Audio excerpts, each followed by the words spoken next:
Bienvenidos al podcast de Comunidad Cristiana Bíblica Guayaquil, donde escucharás el sermón de la semana. Si quieres conocer más de nuestra iglesia, te invitamos a seguirnos en nuestras redes como Alianza CCBG. Oramos al Señor para que el mensaje de hoy hable directamente a tu corazón y traiga luz a tu vida.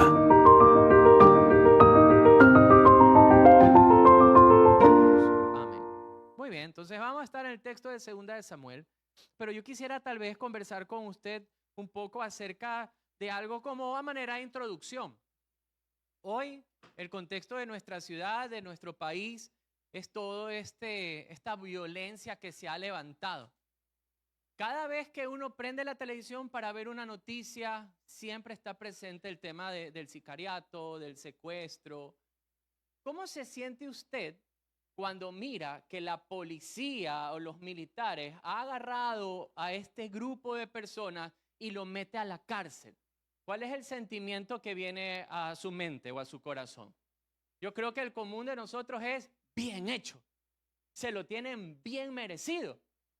Porque hemos visto cómo la violencia, la maldad dentro de sus corazones ha llevado a tal punto de quebrantar toda ley, toda santidad. Y uno, más que nada, puede sentir como tenía que pasarles, bien hecho. Pero hoy a través de la palabra hay algo interesante. Con mi esposa estábamos meditando en esta parte de la Escritura y fuimos confrontados. Fuimos confrontados porque vamos a ver en cambio el proceso en el corazón de David, mirando la tragedia de un malo, pero él no se alegra. Él no se contenta en esto, gracias, mi amor, sino todo lo contrario. Entonces, cuando veíamos esto, descubríamos que hay como un hilo muy fino entre ese deseo de justicia, porque debe haber justicia, pero hay un hilo muy fino entre ese deseo de justicia y como alegrarte de la calamidad del malo o del perverso. Queridos amigos, hoy juntos vamos a descubrir que Dios es el único que puede transformar nuestros corazones para no alegrarnos de la calamidad del malo. Así que vámonos todos a 2 de Samuel, capítulo número 1, y vamos a estar leyendo juntos el capítulo 1. Y la palabra de Dios dice así: aconteció después de la muerte de Saúl, que vuelto David de la derrota de los amalecitas, estuvo 2 días en Siclac. Al tercer día sucedió que vino uno del campamento de Saúl, roto sus vestidos y tierra sobre su cabeza, y llegando a David se postró en tierra e hizo reverencia. Y le preguntó David: ¿de dónde vienes? Y este hombre le responde: me he escapado del campamento de Israel. David le dice: ¿qué ha acontecido? Te ruego que me lo digas. Y él le responde: el pueblo huyó de la batalla y también muchos del pueblo cayeron y son muertos. También Saúl y Jonatán, su hijo, murieron.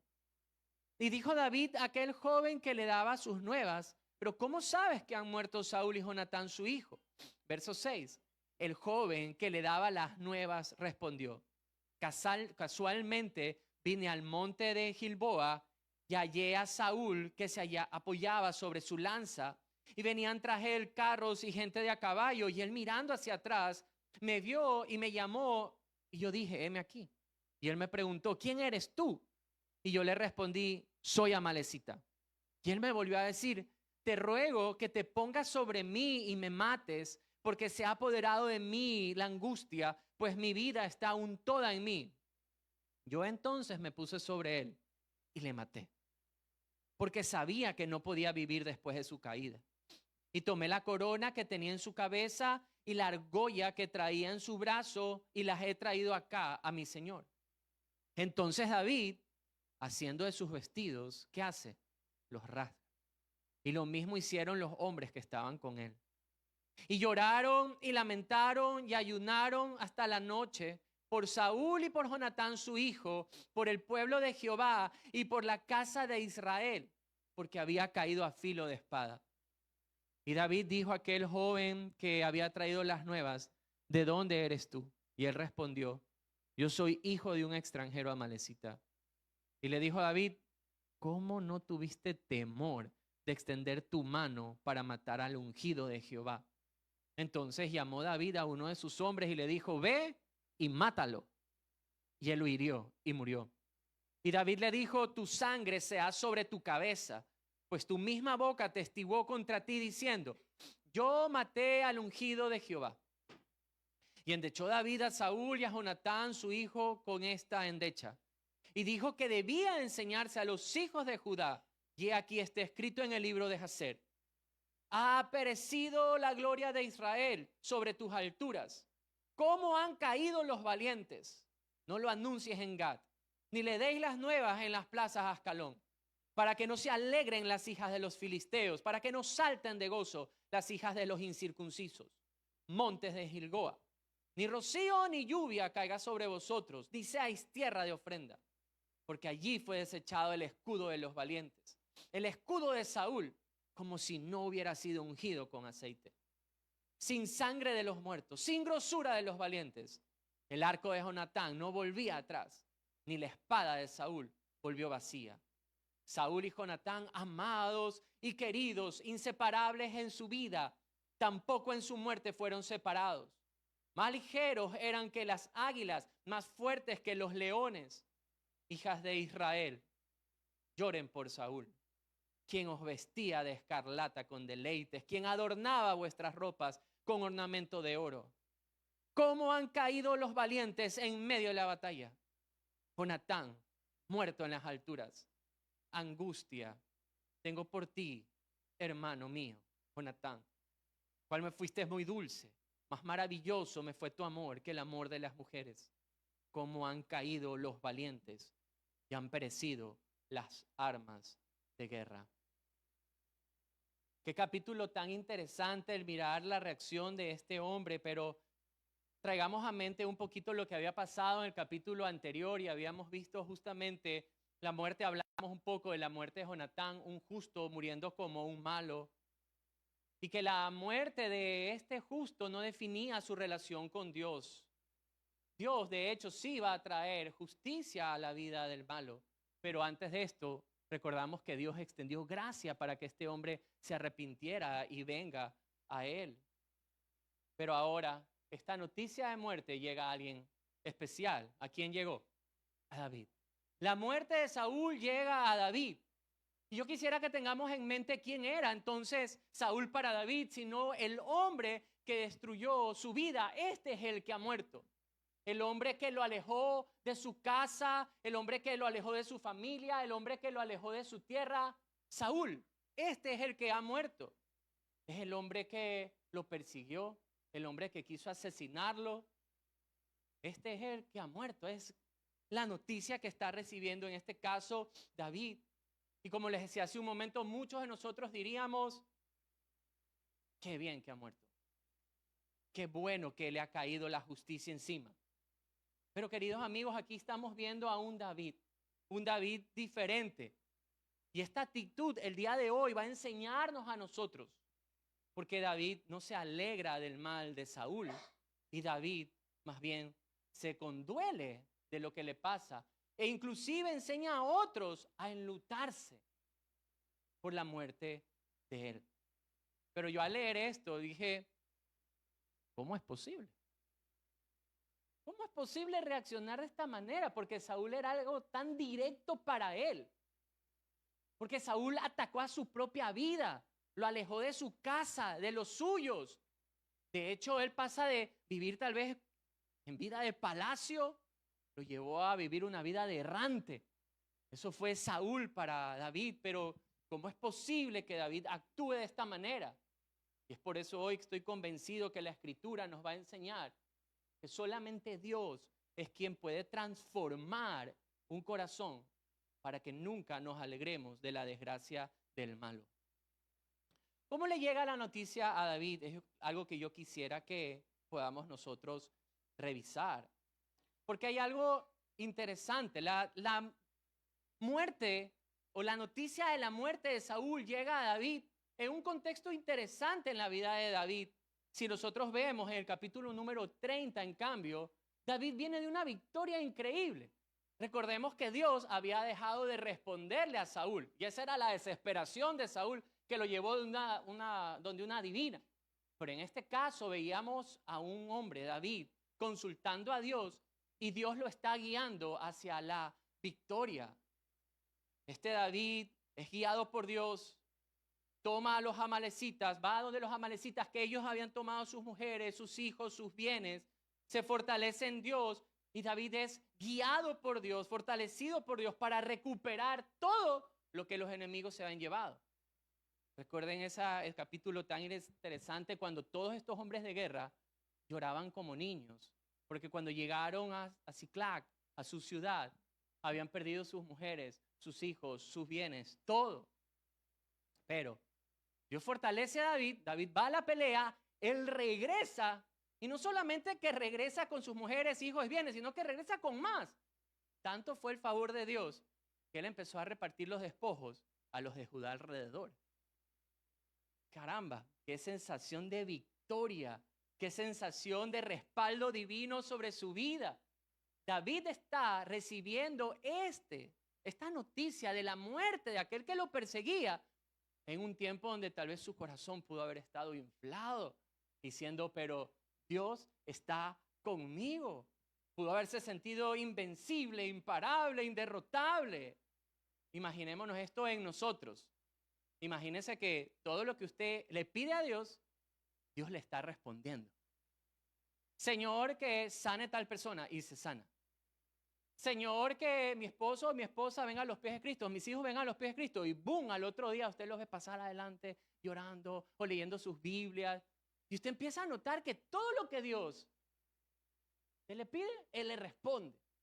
Usted va ese día al trabajo y de tal vez ocupar uno de los puestos más bajos, viene el jefe y le dice, usted va a ser gerente el día de hoy. Dice, ¡ah! Dios mío, el favor de Dios está sobre mí. Le hacen la prueba preocupacional en su empresa, le sacan sangre y no tiene pero ni gota de colesterol, ni triglicéridos, ni nada de esas cosas con serios. Todo, absolutamente todo va bien. Y no hablemos del amor. Usted llega y su esposo le recibe con un banquete hecho. Él no cocina, pero igual se lo ha hecho. O su esposa a sí mismo le atiende. Entonces usted empieza a ver que el favor de Dios está con usted en toda área. Salud, dinero y amor. No, hay más áreas por si acaso. Pero todo lo que ora, Dios le responde. En el trabajo le va bien, en la salud le va bien, el amor le va súper bien. David ya está viniendo de un error a buscar a Dios y Dios fortaleciéndole y Dios prosperándole. Entonces este es el contexto en el que David recibe la noticia de tu enemigo, tu perseguidor, ha muerto, ha sido alcanzado por la justicia de Dios y ya no vive más. La noticia que él recibe es Saúl, Jonatán y el pueblo ha muerto en batalla. Y si me pongo a pensar cómo tal vez nosotros reaccionaríamos ante una noticia así en el momento de mayor prosperidad espiritual, económica, de salud, de amor. Nuestra tentación sería, bien hecho. Pero hay algo interesante, quisiera que analicemos un poco qué aspectos estaban en David sobre quién era Saúl para él, que nos muestra justamente este primer capítulo. Y hay algo interesante. David siempre habló de Saúl como el ungido de Jehová. ¿Se dieron cuenta? No dijo ese hombre, no, es el ungido de Jehová. David tenía un concepto claro. Era el hombre que Dios había puesto para gobernar a Israel. Pero no solamente eso, sino que Saúl para David era su perseguidor. Y nosotros tal vez lo vemos y si leyéramos los capítulos, tal vez en una hora lo terminaríamos de leer, Primera de Samuel. Pero son aproximadamente 10 años en que este hombre, Saúl, se va en contra de David. ¿Saben cómo todo empieza? Estafándolo con el casamiento de su hija. Le hace una promesa, te vas a casar con mi hija, y cuando llega todo ese tiempo, le dice, no es para ti. Literalmente estafa a David con el casamiento de su hija. De ahí viene este ardor de Saúl para tratar de asesinar a David. 10 años de esto. 10 años de haber estado fuera de su tierra. 10 años alejado de su familia. 10 años de haber estado con el rey. Ahora se va a vivir a cuevas. Literalmente 10 años de haber pasado de ser un héroe a un criminal, a un prófugo de la justicia nacional. Queridos amigos, pero no nos quedemos solo con esto, sino que él recibe la información de que ha muerto en un contexto de bendición espiritual. Pero sobre eso recae algo más en la vida de Saúl, sobre la muerte de Saúl. ¿Por mano de quién murió? Que es lo que el texto nos deja ver en este momento. Y según el relato del hombre de la Amalecita, vamos a ver a un Saúl acorralado. Ya no tiene a dónde huir, alcanzado por el ejército de los filisteos. Pero no solamente eso, sino que el texto nos deja ver que un amalecita es quien le asiste para darle muerte. Los amalecitas, queridos hermanos, no son más que enemigos de Dios. Los amalecitas vieron un tiempo a Israel en debilidad y en la debilidad lo atacaron. Y Dios pone una sentencia sobre Amalec. Tienes que eliminar a Amalec por completo. Entonces, en ese contexto vemos que es los mismos enemigos del pueblo de Dios quien los está llevando a la muerte a Saúl. Por eso es que yo les digo, tal vez en un contexto de una prosperidad espiritual, física, como lo quiera decir, en mente de David podía haber estado el pensamiento, por fin el malo ha muerto. Por fin la justicia lo alcanza.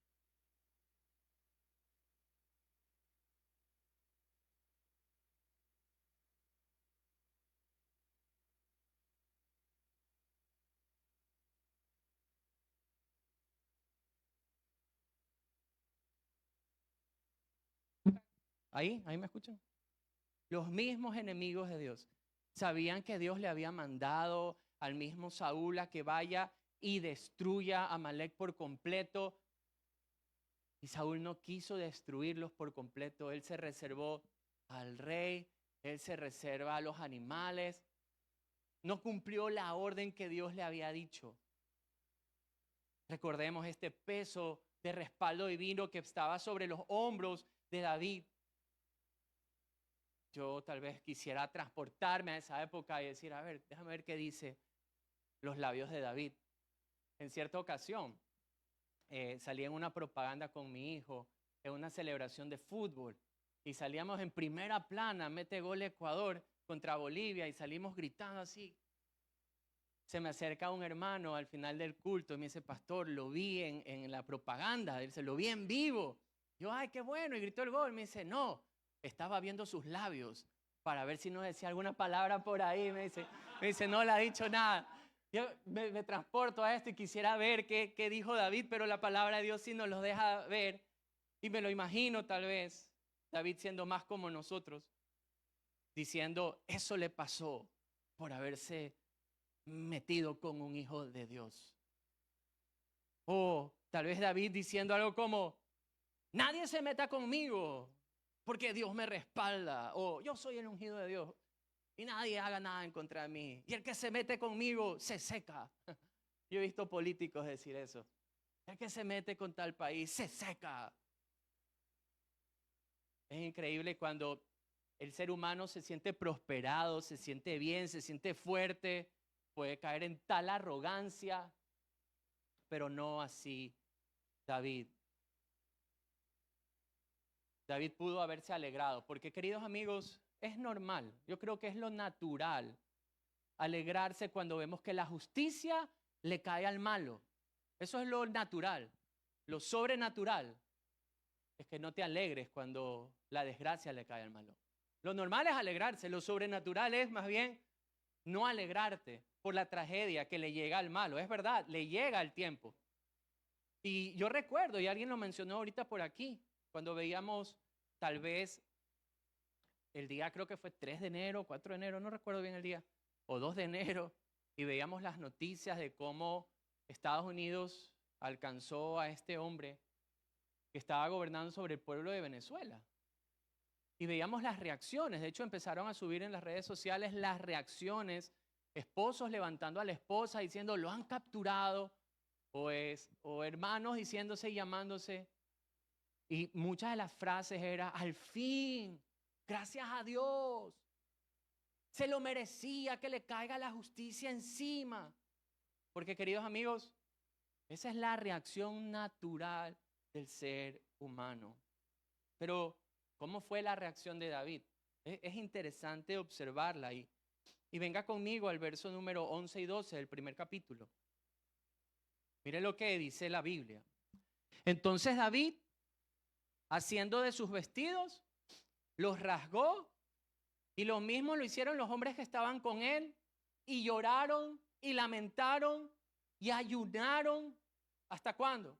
Hasta la noche, por Saúl y por Jonatán, su hijo, por el pueblo de Jehová y por la casa de Israel, porque habían caído a filo de espada. Todo esto de rasgarse sus vestidos, de llorar, de lamentar, de ayunar, son expresiones judías cuando muestran un intenso dolor por lo sucedido.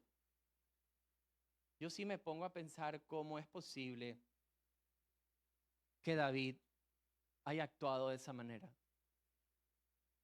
Recibiendo justicia al malo que lo perseguía, él no muestra ninguna clase de alegría, de satisfacción, como con tinte de venganza. La Escritura nos muestra todo lo contrario. Yo sí me puse a pensar, ¿dónde este hombre aprende? Y miren, el relato nos los va a dejar ver. Miren lo que él mismo le dice a la amalecita en el verso 13 y 14. Dice la Biblia, y David le dice a aquel joven que había traído las nuevas, ¿de dónde eres tú? Y él le responde, yo soy hijo de un extranjero amalecita. Y le dijo David, ¿cómo no tuviste temor de extender tu mano para matar al ungido de Dios? ¿Cuál fue la frase que usó él?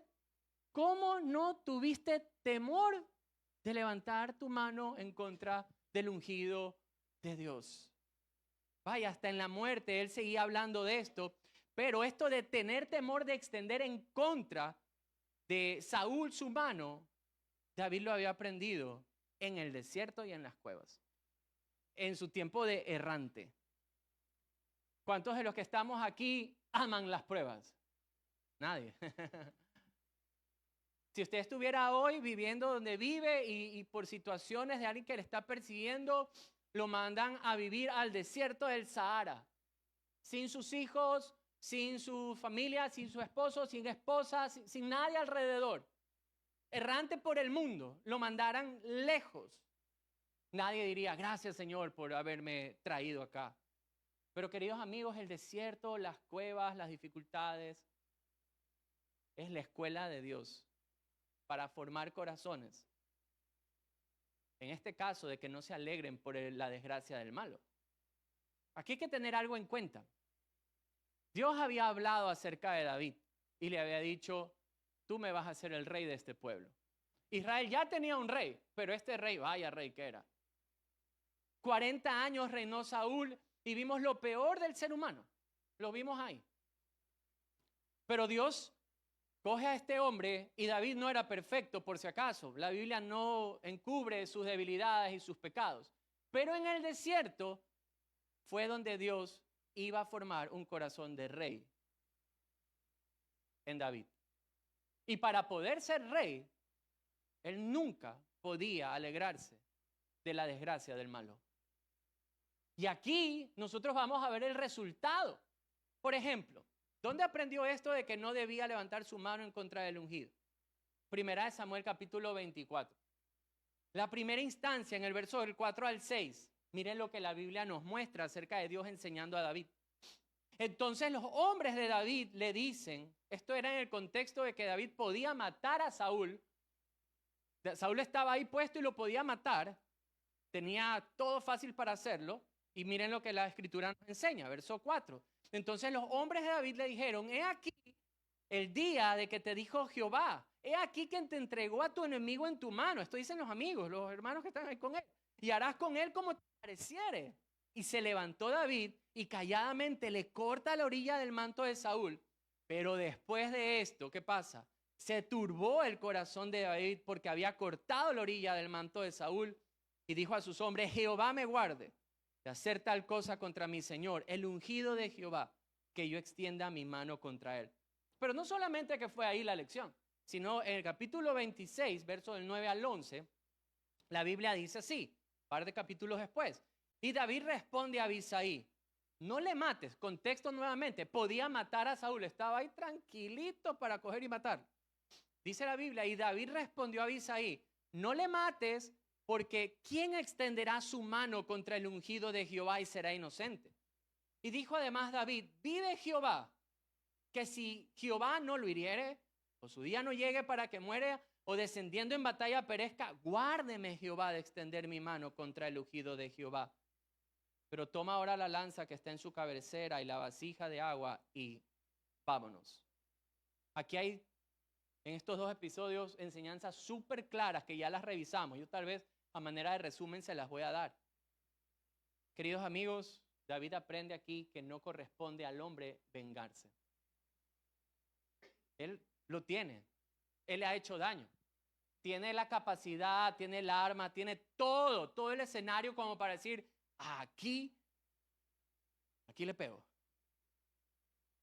Yo me acuerdo las épocas de muchacho cuando uno andaba jugando pelota, ¿verdad? Y alguien venía y te metía el pie, te pegaba en la canilla y tú salías volando por allá. Entonces tú veías una jugada donde le cae el balón al hermano, no, al hermano no, le cae el balón a la persona, estás solo, tú puedes hacer una carretilla a medio metro y lo puedes herir. Está todo alrededor, estás en un juego, aquí lo puedes herir. Y ese era el contexto de la vida de David, pero Dios está formando en el corazón de David que no corresponde al hombre vengarse, sino solamente a Dios. Vemos aquí a David sabiendo algo interesante, que él debía respetar la autoridad puesta por Dios. Y tercera lección, que el obedecer a Dios, de no extender su mano, vale más que resolver todo por su propia cuenta. Y yo me pongo a pensar en vidas como comunes, como nosotros, porque podemos tener cercanos que nos hayan podido hacer daño. Hablemos tal vez de un padre, o una madre, o un hijo, o una hija. Y muchas personas que tal vez hoy son adultos, normalmente van acarreando en el corazón situaciones o rencores de personas importantes como un padre o una madre hicieron en contra de ellos. Y lo mantienes aquí, normalmente tu actitud es en contra. Yo recuerdo de esas épocas también, 20, 21 años, cuando yo llego a los pies del Señor y me dijeron una prédica del perdón, específicamente la prédica del perdón. Yo regreso del retiro y al primero que tuve que abrazar, luego que abracé a mi amigo porque él me invitó, fue a mi papá.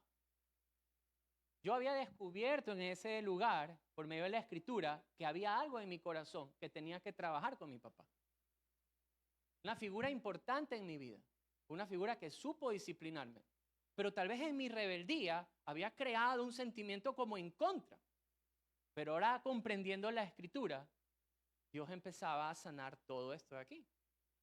Entonces nosotros vemos aquí a un David que tiene la oportunidad de vengarse a alguien muy importante, porque Saúl para David fue alguien muy importante, pero él entendía que él no podía tomar venganza por sus propias manos, que él tenía que respetar la autoridad que Dios había puesto y que obedecer a Dios en no vengarse valía mucho más que resolver las cosas por su propia cuenta.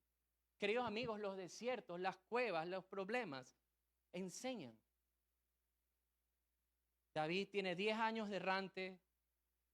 David ya tiene 10 años siendo formado por Dios para tener un corazón de rey. Y es Dios quien empieza a formar en David esa capacidad para no alegrarse de la desgracia del malo. Queridos amigos, pero la escritura para nosotros es similar. Miren lo que dice el libro de Hebreos. Venga conmigo a Hebreos capítulo número 12, por favor.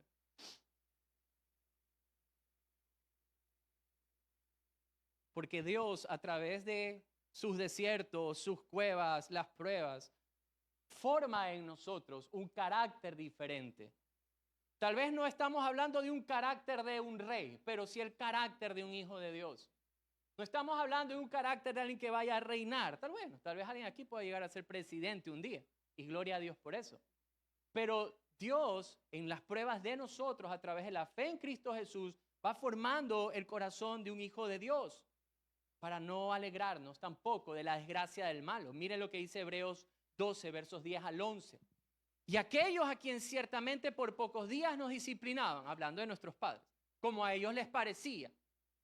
Pero hablando de Dios, para lo que es provechoso, para que participemos de su santidad.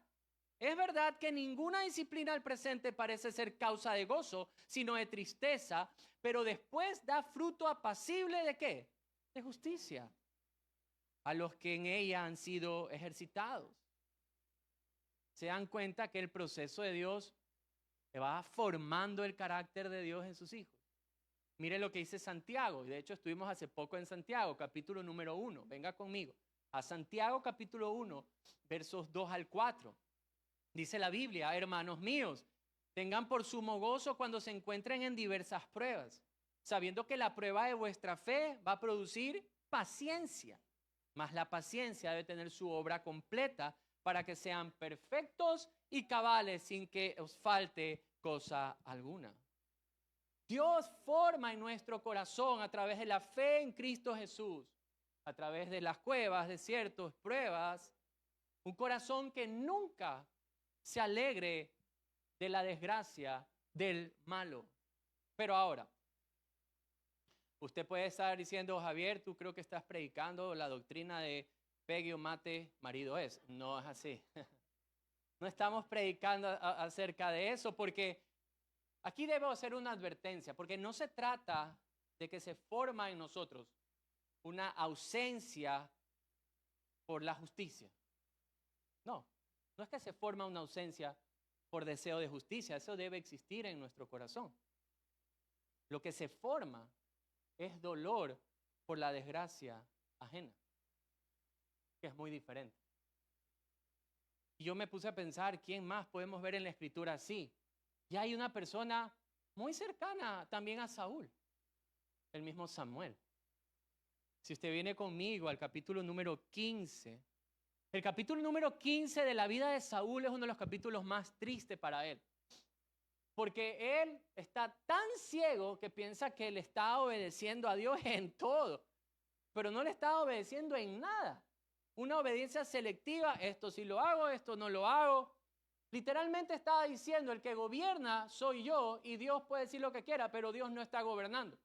Esa era la actitud justamente de Saúl. Y cuando Dios le da la noticia a través del profeta Samuel de que él estaba desechado porque él desechó a Dios, Samuel no dijo: está bien, bien hecho. Saúl tiene que ser más como yo. Yo soy el profeta de Jehová.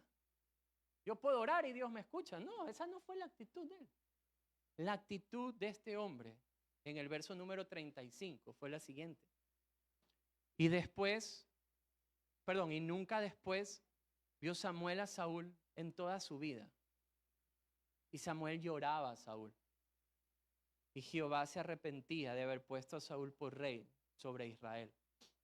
Nosotros entendemos la palabra arrepentirse, hablando de Dios, como: ay, ¿cómo lo puse? Me equivoqué. La palabra arrepentirse aquí habla del dolor del corazón de Dios por la actitud de Saúl. Entonces podemos comprender que si Samuel pudo llorar a un Saúl desechado, fue porque Samuel primero aprendió de Dios sobre esto. Miró el carácter de Dios, entendió el carácter de Dios. Porque Dios no se alegra de la desgracia del malo. Lo decíamos la semana pasada de manera breve. Samuel tampoco. Él aprende a no alegrarse de la desgracia del malo. Y ahora vemos en David un hombre siendo formado por Dios, no alegrándose en la desgracia del malo. Pero no solamente que vemos en el carácter de David este tema de que él no se alegra por la desgracia del malo, sino que, de hecho, David enseña a otros a hacer exactamente lo mismo. Es exactamente lo mismo. Usted ha visto que los hijos invitan mucho a los padres. Y usted ha visto que muchas veces como está el país, es como están sus gobernantes. Normalmente es así. Alguien que está más arriba modela y el que estamos más abajo aprendemos. Y esto se lo va a ver así. ¿Qué es lo primero que David? ¿Cómo David enseña a otros a no alegrarse acerca de la desgracia del malo? Veamos el caso del Amalecita. Y aquí viene algo interesante. Este hombre que viene y le cuenta la historia a David, se piensa que está mintiendo. Muchos comentaristas bíblicos piensan que este hombre está mintiendo acerca de cómo muere justamente el rey Saúl. Porque él viene con una historia de que lo ve y lo llama y lo mira y le dice, ven y ayúdame. Y él lo ayuda a que se quite la vida y toma la corona y toma la argolla del brazo y se la trae ahora a David. Se piensa que ese hombre quiso tomar ventaja porque venía muriendo todo Amalek por manos de David. Voy donde David, tengo que ir con un regalo por lo menos, porque si no me le aparezco y David me mata. Entonces, muchos comentaristas piensan acerca de este punto como este hombre quiso tomar ventaja de la desgracia de este hombre para congraciarse nada más con David. Pero ¿qué hace David? Es increíble. Dice, tú me estás contando, por tu boca estás diciendo que mataste al rey. Tú vas atestiguado contra ti. Y llama. Yo me imagino a alguien como el patrón. Patrón, grande ahí. Mátalo. Y lo mata. Era un peligro dejar a la Amalecita con vida. Un peligro dejarlo con vida. Porque si él dejaba a la Amalecita viviendo entre ellos, el pueblo podría pensar, como la Amalecita le dio muerte a Saúl, que era el rey, entonces nosotros también podemos darle muerte. Así como la Amalecita lo vio en debilidad y tomó ventaja y lo mata, entonces yo también voy a aprovechar y me tomo venganza y aprovecho la debilidad. David, al matar a la Amalecita, queridos amigos, elimina todo indicio en el pueblo, absolutamente todo indicio en el pueblo, de un sentimiento de alegría por la desgracia de otro. Elimina todo sentimiento de venganza, elimina todo sentimiento de tomar ventaja de la desgracia del otro. Lo que David está haciendo al matar a la Amalecita, literalmente es decirle que aquí nadie piense que deben tomar venganza o alegrarse del malo. Es increíble la forma en lo que David lo está haciendo. Y de hecho, él está viviendo lo que Proverbios capítulo 24, verso 17 dice. No se regocijen cuando caiga tu enemigo, ni te alegres en tu corazón cuando tropiece. Porque no sea que el Señor lo vea y se desagrade y aparte de él su ira. Qué increíble ejemplo de David, porque él nos enseña a quitar de nuestra vida todo, diga conmigo, todo indicio, todo lo que nos motive a alegrarnos por el mal del malo. ¿Qué debemos tal vez quitar nosotros? Porque, a ver, todos tenemos conversaciones, ¿se han dado cuenta? Y hay conversaciones y conversaciones. A veces en broma podemos decir, se juntan tal vez 2 mujeres, 2 hombres, y decir, ¿viste lo que le pasó al vecino? Y el otro, sí, es que ese tipo es malo. ¿Viste cómo le habla a la mujer? Sí. Lo atropellaron, ñañito. Bien hecho. ¿O viste lo que le pasó al Maduro? Lo cogieron. Queridos amigos, que es tan fácil para nosotros como alegrarnos de lo malo del malo, de la desgracia del malo. Es decir, bien hecho estuvo. ¿Qué piensa usted que deberíamos hacer con esa clase de conversaciones? Eliminarlas por completo. ¿Qué pasa de las noticias? Es que las noticias, el otro día, yo no soy mucho de partidarios ni el color verde ni el color morado, ¿ya? Pero esto el otro día estaba viendo una radio, solo por escucharla yo decía, esta radio es color morada. Y ahí cambiaba otra radio y yo, esta radio es verde flex. O sea, porque hablaban solo de esto. Yo cambié, puse BBN. No era BBC, ¿cómo es la cristiana? Y HCJ, ahí ponía las dos. Eliminar todo eso o todo ejemplo del pasado que nosotros podamos tener. Queridos amigos, el eliminar David Amelec puede eliminar todo indicio de lo que nos motive, nos haga sentir bien, nos quiera llevar a ese sentimiento de alegrarse de la calamidad del malo. David es increíble porque David es como una sombra que proyecta a alguien mejor y mayor. David es una sombra, simplemente una sombra de alguien que vendría y nos enseñaría mayor que David. Y estoy hablando de Jesús. Jesús no solamente nos enseña que no debemos de alegrarnos, no debemos de alegrarnos de la calamidad del malo, sino las palabras de Jesús en Mateo capítulo número 5, versos 43 al 48, dice así: oíste que fue dicho, amarás a tu prójimo y aborrecerás a tu enemigo, pero yo os digo, amad a vuestros enemigos, bendecid a los que os maldicen, haced bien a los que aborrecen, orad por los que os ultrajan y os persiguen, para que seáis hijos de vuestro Padre que está en los cielos, que hace salir su sol sobre malos y buenos, que hace llover sobre justos e injustos. Qué confrontantes las palabras que vienen aquí. Porque si amáis a los que os aman, ¿qué recompensa tienes? ¿No hacen también lo mismo los publicanos? Y si saludan a vuestros hermanos solamente, ¿qué hacéis de más?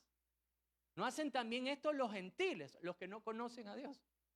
Sean ustedes pues perfectos, como vuestro Padre que está en los cielos es perfecto. David apunta a alguien mejor y mayor, y la enseñanza de Jesús es mejor y mayor. No solamente que no debes de alegrarte, sino que debes moverte a procurar el bien aún de aquel que tal vez te hizo mal. David enseñó a quitar todo indicio que nos lleve a alegrarnos por algo malo. Pero no solamente eso. David enseña algo profundo, a mirar lo bueno, aun cuando la situación parezca mala. Ustedes se dieron cuenta de la poesía del endecho que está justamente al final. Él hace una canción acerca de Saúl.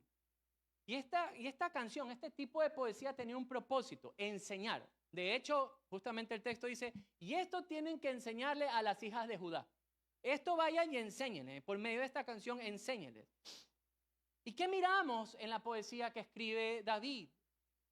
Hay algo interesante. No se muestra nada, ni un indicio de que David ponga en una de las letras de esta poesía algo sobre las debilidades de Saúl. ¿Se dieron cuenta? Y no dijo, y Saúl se volvió loco, y Saúl me persiguió. No, no dice nada de eso. No cuenta nada de las derrotas de Saúl. No dice, yo maté a 10,000 y él mató 1,000. Él no saca eso a relucir. Él no habla en esta canción sobre que este hombre lo estaba persiguiendo. Es increíble, porque David no enfoca la historia en lo malo, pero el hombre normal sí lo hace. Nosotros empezamos a ver en nuestra historia contemporánea, ahora aquí, en lo moderno, en los últimos años, ¿cuáles han sido las canciones más taquilleras que hay? Una canción hace 1 o 2 años, no recuerdo bien, hablaba sobre la desgracia de un matrimonio. Un hombre que le es infiel y se va con otra mujer. Y no se le ocurre mejor cosa a esta mujer que es cantante a decir que ahora las mujeres ya no lloran. ¿Qué dice ese salmo? Cuidado. Pero esa canción llegó a ser tan conocida, tan sonada, tan cantada, y cuando uno mira un concierto, por ejemplo, cuando dicen las mujeres no lloran, sino que ahora facturan, es como que de lo más adentro de la mujer sale como algo en contra del hombre o en contra del esposo. Y esas son las canciones taquilleras, son las canciones que los niños cantan, que las mujeres cantan, se reúnen, se abrazan. Y hay también para varones, por si acaso. Ahí sus canciones, no recuerdo esas canciones de antaño, ya he dejado esa vida, pero Pero a lo que voy es que estas canciones, las canciones que escribe el hombre natural, se enfocan en lo malo. En las decepciones amorosas, en el dolor, en la muerte. Se enfoca en lo malo. Pero no así un corazón que está siendo transformado por Dios. David es impresionante en la forma en la que escribe y enfoca de manera provechosa este cántico, porque ¿saben lo que vio o lo que escribe David acerca de Saúl? Él dice, la gloria de Israel. O sea, David vio gloria en la vida de Saúl. David canta acerca de la autoridad de Saúl, canta acerca de la valentía de Saúl, canta de las victorias de Saúl, inclusive les llega y les dice, recuerden cómo Saúl los vestía de escarlata. Él miró a este hombre de manera diferente, pero este hombre no miró así porque un día se levantó y dijo, voy a verlo así. No, Dios le enseñó, Dios transformó su corazón para no alegrarse de la calamidad del malo, pero también fue formándolo para que su mirada nunca se guarde en lo malo, sino en lo bueno. Yo me hice esta pregunta, ¿David estaba acaso ciego? ¿No veía lo que Saúl había hecho? La Biblia, queridos amigos, no nos enseña a desconocer la maldad por si acaso, porque no quisiera que nos vayamos con eso como que, ay, alguien me hace algo malo, no. No, la Biblia no nos enseña a coger y desconocer lo malo, porque no se debe desconocer lo malo. Por eso es que cuando hay reglas, mandamientos, y esto nos ayudan a ver lo malo, y se debe castigar lo malo. Lo que no se debe es guardar memoria en el corazón acerca de lo malo. Porque yo quiero hacerle una pregunta muy sincera. ¿Qué provecho hay en guardar o en recordar lo malo? ¿Qué provecho puede haber en el corazón del hombre en traer a su memoria todo lo malo? Ninguno. Queridos amigos, no hay ningún provecho, porque no hay ningún avance. Y aquí hay una aplicación espectacular para los padres. ¿Qué provecho hay en nosotros como padres? O alguien que esté enseñando en la escuela dominical o en un grupo de hogar, ¿qué provecho hay en enseñar en guardar lo malo en el corazón? Por mi ejercicio de servir a la comunidad como pastor, me toca escuchar muchas clases de conversaciones. Y en cierta ocasión, una mujer, recuerdo esto en la ciudad de Ambato, fue 10 años atrás, cuando yo conversaba, ya es una mujer adulta, grande, pero en un momento fue niña, fue adolescente. Cada vez que me hablaba en negativo. Yo le decía, pero mire la oportunidad, está joven, todavía puede trabajar. Ay, no. Es que usted no sabe cómo los jefes son malos. Todo es negativo. Pero ¿y por qué no se comunica tal vez con su hermano y sale adelante? Ay, no. Es que así hacía. Ay, no. Es que en cierta ocasión usted no sabe, mi hermano, cómo es. Pero sí, pues acérquese a la iglesia. Ay, no. Es que hay pura hipocresía. Y todo era malo. Estaba enferma, literalmente. Pero voy al doctor. Ay, no. Los doctores solo quieren sacar plata. ¿Qué provecho hay en guardar lo malo en el corazón? ¿Qué provecho hay de guardar el rencor en el corazón? No hay ningún provecho en guardar lo malo. No puedes mirar la obra de Dios en tu propia vida cuando atesoras lo malo en la mente, en el corazón y lo dejas arraigarse. Queridos amigos, estamos presentes delante de una historia que vemos a un hombre que por 10 años fue perseguido por un hombre importante para él. Fue su mentor, era el rey de la nación. Y este hombre se obsesionó en perseguirlo, en destruirlo. Le quitó absolutamente todo lo que tenía, él tuvo que huir. Su vida no fue igual. Él tenía motivos de sobra para poder alegrarse cuando la justicia le caiga. Pero Pero queridos amigos, cuando estamos en la fe en nuestro Señor Jesucristo, este no debe ser el destino de nuestra vida. Porque es Dios a través de las pruebas formando en nosotros tal carácter de hijos de Dios, de no alegrarnos por la calamidad del malo. ¿Y cuál es nuestro mayor ejemplo a seguir? ¿Cómo yo le puedo decir que esto es aplicable para su vida? Porque hubo alguien mayor que nosotros, perfecto en sus caminos, que lo vivió antes que usted y antes que yo. Jesucristo mira la consecuencia del acto del hombre. Jesús crea todo y pone al hombre en una creación perfecta y los hace perfectos. ¿Y qué se le ocurre mejor idea al hombre que desobedecer a Dios? Y literalmente, cuando el hombre toma la decisión por medio de Adán de coger y desobedecer a Dios, está poniendo un estandarte de guerra en contra de Dios, declarándose enemigo de Dios. Eso puso un peso de condenación sobre la vida del hombre. ¿Pero acaso Jesucristo cogió y dijo, me alegro que ahora están en condenación? No, uno mejor y mayor que David, Jesucristo mismo, no se alegra de la condenación que recae sobre el hombre, sino que Él es mismo quien nos abre un camino hacia la reconciliación. Por eso yo les decía, David nos da un ejemplo espectacular, hermoso de no alegrarse y de enseñar a otros a no alegrarse de la calamidad del malo. Pero Jesús nos mueve a algo mucho mayor, no solamente en no alegrarnos, en enseñarnos a que nadie debe alegrarse, sino en buscar hacerle el bien. Y eso sí es posible, queridos amigos. ¿Usted ha puesto su confianza en Jesús? Porque si usted ha puesto su confianza en Jesús, esto es una realidad. Es posible. No alegrarte de la calamidad del malo, no enseñar a otros a que se alegren.